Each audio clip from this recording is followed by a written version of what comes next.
Bonjour à tous, bienvenue dans Bobine d'Histoire, une chaîne qui a pour but d'analyser les films historiques grand public.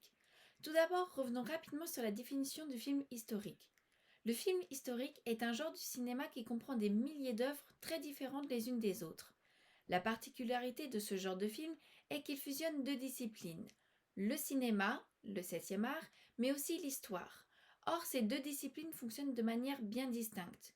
Une publication d'histoire s'approche le plus possible d'une neutralité et cherche à retranscrire la réalité historique, tandis que les films ont pour but de faire ressentir des émotions, adopter un point de vue et une mise en scène originale.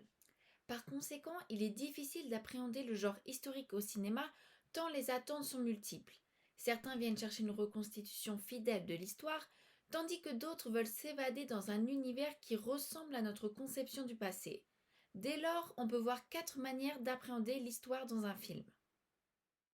L'histoire comme reconstitution, qui est la représentation de l'histoire la plus fidèle possible à partir d'œuvres déjà existantes comme la peinture, la littérature, la photographie et des témoignages pour les années récentes.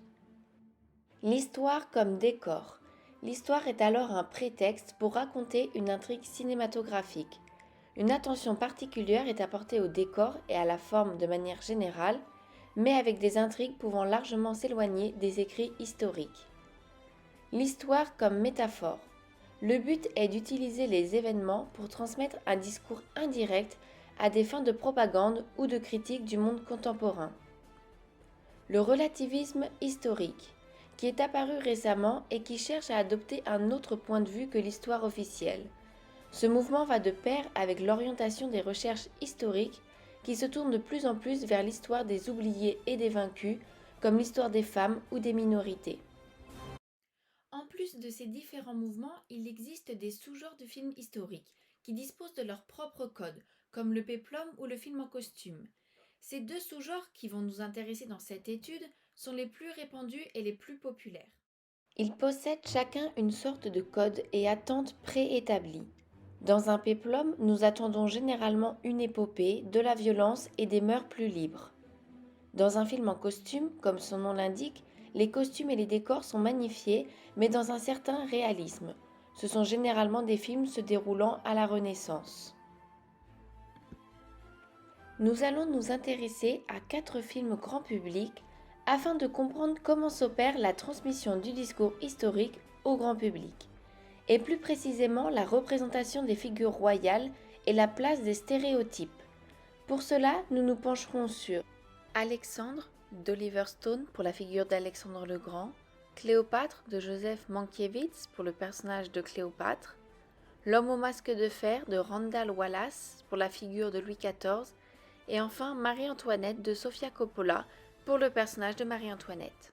Commençons tout de suite avec la première analyse. Alexandre d'Oliver Stone est un film sorti en 2004 avec Colin Farrell dans le rôle d'Alexandre, Angelina Jolie dans le rôle de la mère d'Alexandre, Val Kilmer dans le rôle de son père, et enfin Rosario Dawson et Jared Leto pour les intrigues amoureuses. Nous sommes dans la configuration classique d'un film à l'américaine avec de grandes têtes d'affiche qui voient le jour grâce au succès public et critique de Gladiator de Ridley Scott qui a redonné un souffle au genre du péplum. Pour comprendre la réception et l'impact du film, il faut revenir sur l'attente du long métrage. Le réalisateur est connu et reconnu à l'international, le casting assure la venue du public et le film s'annonce dans la même veine que Gladiator avec des scènes spectaculaires et une reconstitution grandiose. La trame du film est assez simple. Un ancien général et ami d'Alexandre nous raconte la vie du roi macédonien et fait office de voix off. La première partie du film s'intéresse à la jeunesse et à l'éducation du roi, une seconde partie sur la conquête de l'Empire perse et ses intrigues amoureuses, et enfin une dernière partie sur son retour à Babylone, sa descente aux enfers et sa mort. Si le film retrace donc sa vie de son enfance à sa mort, en réalité le réalisateur s'est focalisé sur des moments de vie bien précis, le reste étant complété par des ellipses. Le siège de Thèbes, l'incendie de Persépolis, l'épisode du nœud gordien nous sont racontés par la voix du narrateur ou passés sous silence. De nombreux épisodes qui ont fait la réputation et la légende du roi sont ainsi évincés du récit. La relation avec ses parents est au cœur du film. Alexandre est un garçon puis un homme tiraillé entre la vision de ses deux parents. Son père est à la fois son modèle, mais aussi une source de mépris pour lui. Philippe est montré comme un ivrogne, mais un homme sage également à la fois.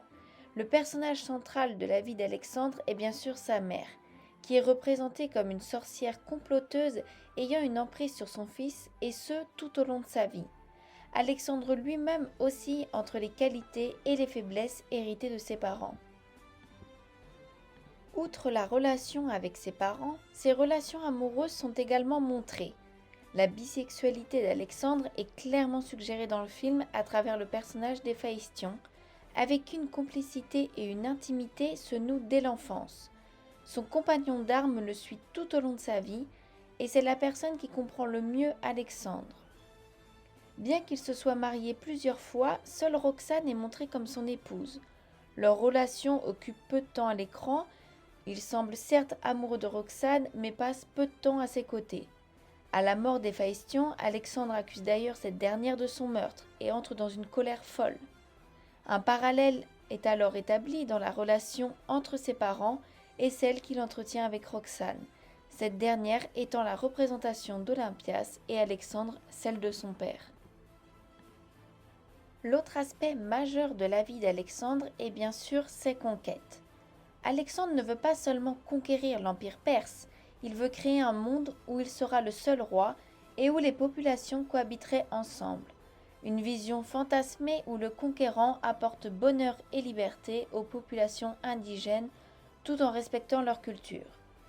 Le discours du film insiste sur cet aspect bien plus que sur la conquête militaire d'Alexandre. Bien que ce soit son génie militaire qui a fait la renommée du roi macédonien, cet aspect apparaît très peu. Oliver Stone déconstruit le mythe. Seulement 2 batailles sont montrées pour le plus grand conquérant. Celles-ci sont épiques, mais surtout réalistes dans l'horreur de ce que ça a dû être, à tel point que dans la bataille contre Poros avec des éléphants, un filtre rouge vient s'apposer sur l'image pour montrer la boucherie du combat. La première bataille, celle de Gaugamel, montre tout de même le sens tactique du roi avec le conseil de guerre, avec ses généraux qui précèdent la bataille. Si cette dernière est spectaculaire, le réalisateur prend le temps de montrer l'après-guerre et ses conséquences. Alexandre est certes un conquérant, mais traumatisé par l'acte de guerre, bien loin du discours triomphant. Les batailles sont sanglantes et difficiles, et cela le film le montre bien plus que les tactiques militaires d'Alexandre. Le réalisateur insiste sur l'après-guerre avec les morts, les blessés et les sacrifices de la guerre. Enfin, le côté tyrannique d'Alexandre occupe une place importante au fil du film. Dans les sources, l'aspect sombre d'Alexandre se ressent surtout dans la guerre, mise en esclavage, destruction, anéantissement, mais ici c'est dans ses relations et son rapport aux autres. Le film retranscrit l'ego de plus en plus surdimensionné d'Alexandre et comment cela affecte ses proches. Plus Alexandre échoue dans ses expéditions, plus ses mauvais côtés, son côté sombre, se révèlent jusqu'à ce qu'il tue l'un de ses amis. Alors le roi entre petit à petit dans la débauche et la beuverie. Par conséquent, il n'y a pas réellement de cliché, mais on ne peut pas parler d'une représentation fidèle non plus. La reconstitution dans la forme est plutôt réussie, notamment dans les batailles. Les moments choisis dans le film sont tirés des sources antiques, certes, mais le réalisateur s'attarde sur la psychologie de son personnage. Or, cette partie nous est inconnue dans les sources. Le réalisateur choisit donc la troisième option, celle d'une représentation personnelle du roi macédonien et surtout bien loin du conquérant glorieux. Alexandre est un homme tiraillé entre ses rêves de grandeur et la faiblesse des hommes, mais surtout les siennes. Ce n'est pas la conquête, les exploits militaires qui intéressent Oliver Stone, mais la confrontation de l'homme et de ses rêves face à ses peurs. Et c'est là la tragédie de sa vie. Ses craintes l'ont rattrapé. Il n'a pas réussi à réaliser sa vision, ce qui le pousse dans la débauche. Tout le film tend à déconstruire le mythe qu'est Alexandre. C'est pourquoi il ne s'attarde pas sur ses moments de gloire et notamment sa conquête de l'Empire perse, car il aurait été obligé de montrer un homme conquérant. Là, nous passons de l'enfance, pour comprendre sa psychologie, au moment où il a déjà conquis la majorité de son empire. Donc là où Alexandre est au plus haut, Ainsi, le réalisateur peut montrer sa chute.